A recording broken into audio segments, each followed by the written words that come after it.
Kush ka një fëmijë pritet me përfitu shtesë prej 90 euro në muaj, kurse kush ka 2 fëmijë 180 euro. Ky është pretendimi që po qarkullon në TikTok, por ky pretendim është i rrem. Faktet janë këtu.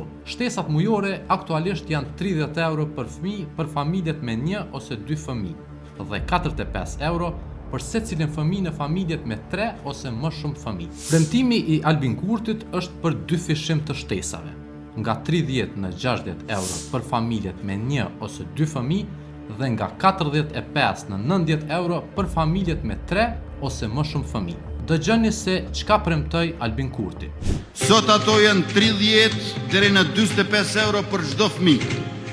Ndërkaq mandatin e ardhshëm do t'i dyfishojmë shtesat për fëmijë. Po, hajde të shumë se si u krijua keq informimi. Hekuran Murati e fitore Pacolli nga lëvizja vetvendosje përmes postimeve në Facebook kanë lënë të kuptohet se premtimi është përgjithësues, sikur çdo fëmijë në Kosovë do të marrë nga 90 euro në muaj. Murati kishte shkruar se shtesat e fëmijëve do të rriten nga 90 euro në muaj, që i bie për një vit 1080 euro. Ai ka thënë se këtë shumë prej 1080 euro në vit, fëmijët kanë me vazhdu me marrë deri në moshën 16 vjeçare. Pra ka kriju përshtypjen se kjo vlen për të gjithë fëmijët. E në anën tjetër, edhe fitore Pacolli ka bërë përllogaritje vetëm mbi bazën e 90 euro. Në postimin e saj thuhet se çdo nën përfiton 4080 euro në vitin e parë të lindjes, nga 500 në 6 muajt e parë prej lindjes së fëmijës dhe 1080 euro shtesa për fëmijën, pra nga 90 euro në muaj.